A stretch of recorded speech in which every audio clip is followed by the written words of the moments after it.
What the hell is that, Mark? Good question. I don't know. What is that, Joe? Remember the old days? It's an alternate source. This is like a coal, right? Why?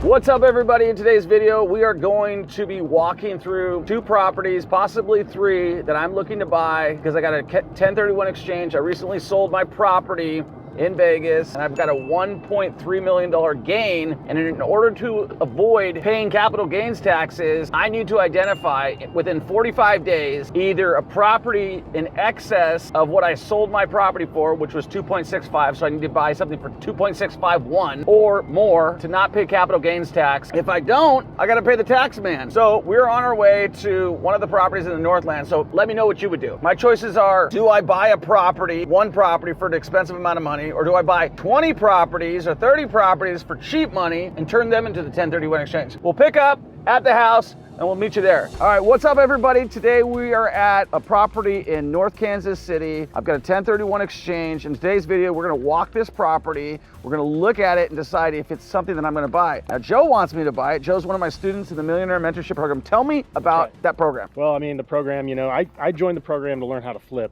Okay. But I also was upfront with you. It's like, hey, I'm a realtor within my first year. Right. So I know sold houses. So a couple. I'm getting like an added bonus. Right. To work with you, tour properties. And do I beat around the bush? You do not. No, it's been a great training program, and as far as the mentorship, but then working with you as an agent, one of the agents you work with, has been really valuable. Let me be clear. If Joe was not hardworking, I would not be working with him. Oh, thank you. Like, he is, I told him, like, I'm gonna be a pain in the butt to work with.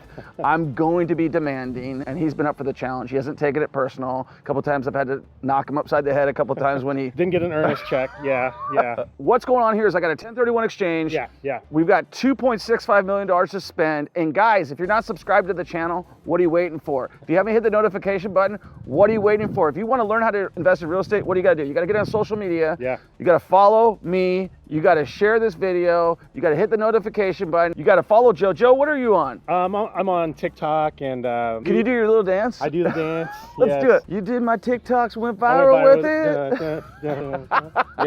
Yeah. It's a dog and pony show. You never know what you're gonna get. Right. But I do give some value as well. Right. I've been doing real estate for 7 years as an investor, and so I wasn't new, but I also saw the value of getting a coach that's where I would like to be, or at least learn from. So there's various levels in the program. Right. But for me, I saw value and I jumped on it without hesitation. The network I've gained, just gaining access to Troy, has been invaluable. I'm not only helping Troy find houses and write contracts, but I'm working with some of the other students. Right. So, I mean, I can't thank you enough. Hey, you got it, man. Yeah. And let me just tell you something. Have I over-delivered on the initial sales pitch? The initial sales pitch was a 90-day coaching program. Oh, for sure. that 90-day coaching program, we might be heading into week. Oh, is it? Okay. 7 months in. I knew it was a couple months over. June 6th was the day started. Okay, all right. And the reason I did that, guys, is because you always want to over-deliver on whatever you do for anybody to make sure that they come back for more. And I wanted to build this program, and if you're looking to start investing in real estate, know that I'm going to over-deliver for you. Let's go show the house, Joe. All right. What are we looking at here? This house is, how much are we in contract for? We're under contract for 125. 125. What is the list price on this house? Actually, I'm sorry. We are looking at... He lied. You're under contract on this one for 110. $110,000. Even better. Okay. It's listed at 140. 140. I've been on the market for 55 days, so nothing too crazy. Okay, well, hold on a second. One of the things I teach you in investing in real estate is always freaking lowball, and nobody likes to lowball. What did I offer them? 110. And they accepted it? Yeah, they didn't counter. Both the houses were... You know what that means, seller? Mark, are you shivering?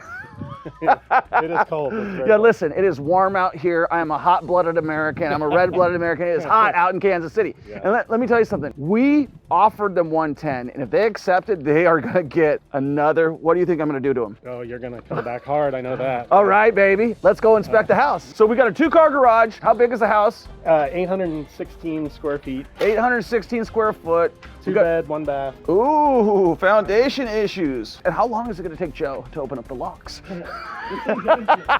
Smells like grandma's house. I love grandma. Now, is this a nicer location than I normally buy? It is, yes. Yeah, and I'm going to be heading that way after dealt with a lot of BS. Joe, break us on down through the house. First question. I've refinished original hardwood floors a lot. Worth this, and they've come out great. Yeah, so What do you think there? I'm definitely refinishing these. Yep. You could probably get this done for under $1,000. I actually have a hardwood finisher. Area, yeah. Good side hustle. You know what they charge for hardwood flooring finishing if you're actually going to hire a company? Do you know? Probably $285 Per what? per square foot. Yeah, it's between $250 and $4 a square foot to just do this. Just to walk on this. I've got the edger, I've got the sander. It's the first thing I bought when I moved to Kansas City because it's a ridiculous cost out here that people just try to rip you off on. And you've done it yourself. How hard is it? I've done a small area, like an area this size. It's not that hard. And that was with a belt sander. I don't own the I got a belt sander. I don't own the big one like you did, but All right, we may have hardwoods underneath here too. probably not. You don't think so? Not in the kitchen. Looks like there's a multiple layers. That's another vinyl under there. Yeah, so we might have hardwoods in the kitchen. I wonder what rents in this area. 2-bedroom, you might get $1,000. Right, so we got a nice 2-car garage in here. Actually, you might get up to $1,200 in rent. Rents are really increasing. So Especially in this area. 2-car garage. Is this a nice area? This is a nice area. A few miles down the road, all that new development that's going on. Nice. I think this would be a really good rental, and it is in a very good area. Cheap price, $110,000, doesn't need much work so far. Look at this pantry, this is beautiful. This is like, it's deep. People might say, hey, that's not a good pantry. I like it. Grandma's kitchen. You want to talk about what you're doing here? New flooring, pink cabinets, new countertop? Yeah, so for me on this one, we're definitely gonna keep the kitchen the same way. We're gonna probably maybe just retile these instead of actually doing a new countertop. What do you think we should do in the comments? Should we do a new countertop? Should we put a granite countertop in here on an old cabinet, or should we just retile it? I think I'm probably just gonna retile it. Probably just be easier to do that, and it'll be about as solid as that. And since we're not flipping it, it doesn't really make a difference. Is this a good way to seal a house? Is that better than weather stripping? What happened here? Fixing the wall there. Or Actually, that's plumbing right there. possibly a raccoon. You think that's a raccoon or a mouse? I probably shouldn't have stuck my hand in there. Yeah, probably not. So we've got a 1-bedroom, 1-bath. Should this stay or should this go right here? Shower surround. Are these coming back in style, Joe? Should I stay or should so I you're go? going to get moisture behind the wall and Right. you end up having a moldy mess. Can we save the tub? The tub can be cleaned up and you reglazed if you had to. So let's just break some things down here, some little pro tips. Okay, first of all, let's talk about what's expensive and what's cheap. To go through and yank this tub out is gonna be a lot of effort and a lot of money, and we can clean this thing up. To rip this thing down is like nothing in terms of time. To cut it out and to put new, what's the word? Oh, the green board? Yes, green board. We'd put new green board behind here, and then we'd tile it. We'd rip out this to make this look nice. A vanity. How much is a vanity? I'd say 150. $150. Really, we've got this. This is nice. This is nice. This is nice. We could paint these. We can rip out a new vanity because we're gonna rip it out the floor. This ain't worth saving. Or we could save this, but like I said, it's not a big deal in terms of cost to go put a new vanity in there. Toilet is not a big cost. It's like $100. But yeah, light fixture and exhaust fan. But yeah, what do you think overall?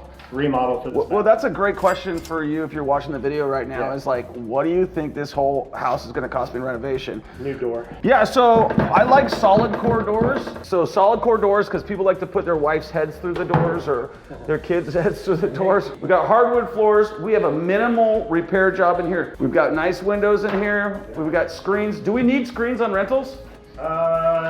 Yes. Why? Why? This is why you don't want screens. If you look at most of these screens here, it's just a repair item you're gonna have to deal with down the road. When we go into a house, we're actually gonna look to eliminate repair items. This is gonna get a flush mount light. We're not putting in ceiling fans. Guess what we're not putting in? We're not putting a dishwasher in the kitchen. We're not putting a garbage disposal in the kitchen. If it's there, we're getting rid of it. So you don't have those to repair? Yeah, we are not looking for repair and maintenance items. Here's the deal. Anybody who's renting the house is gonna like put all their pasta down the garbage disposal and see if they can blend it up, okay? They like treat it like a blender. So we're not putting it in there. You know, if they got a fan and you go and replace this, what are they gonna expect? How many light bulbs are in this fan? 1, 2, 3. How many light bulbs are generally in a regular boob light? 2. So what are they gonna expect if this fan goes out?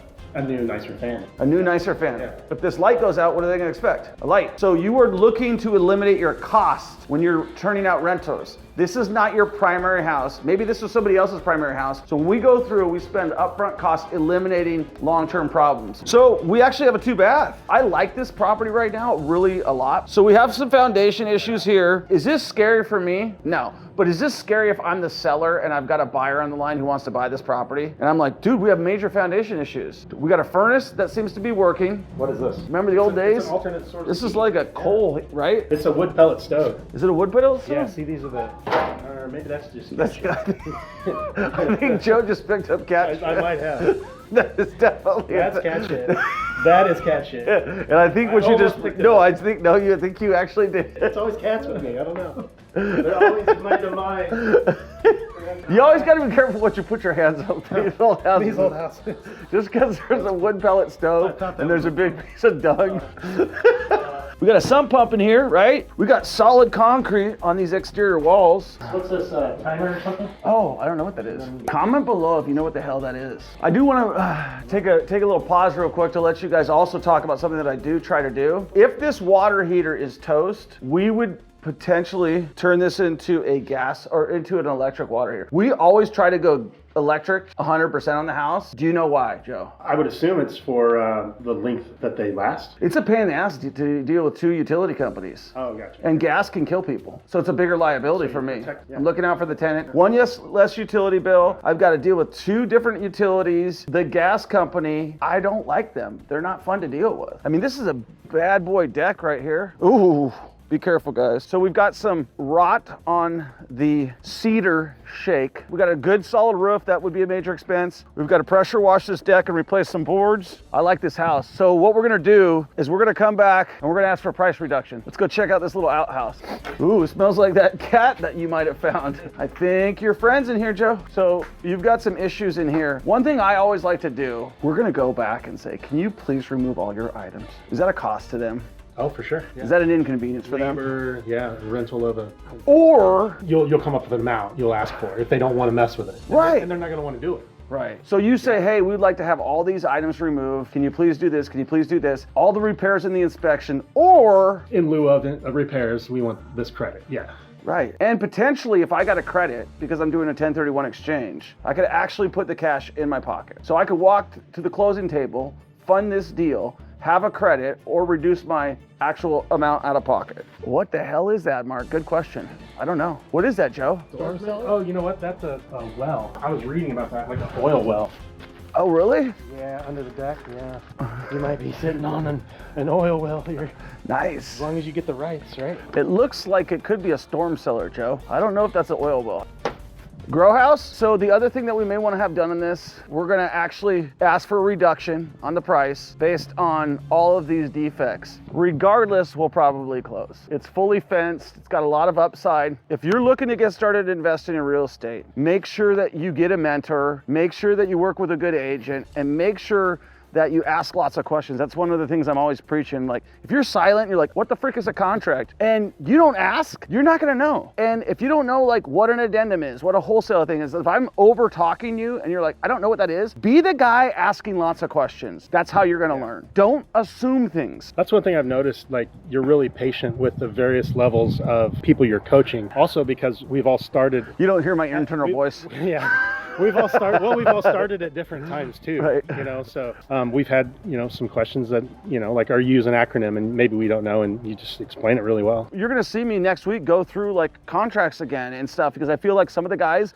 are getting passed by, and I want everybody who's in that program to be successful. So if you want to schedule a free coaching call, make sure that you click the link in my bio. If you want to get started investing in real estate, take action, just do it yourself. You don't need a coach. It's a better idea to get a coach, but taking action better than no decision, right? And if you want to invest in Kansas City, I highly encourage you to do so. Everybody says, why would you? It's a great market. We're in the Midwest. Make sure you take action. Peace.